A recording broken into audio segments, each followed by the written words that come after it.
Okay, wow. Diorama exhibit. Katipunan.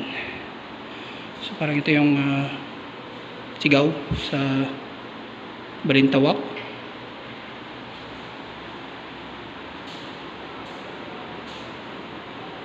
Ito yung skirmish sa Polvorin.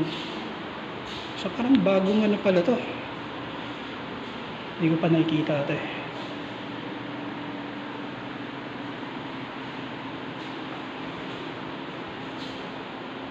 Yan. Tapos mayroong mga flags ng Katipunan. Yung various flags na ginagamit ng Katipunan.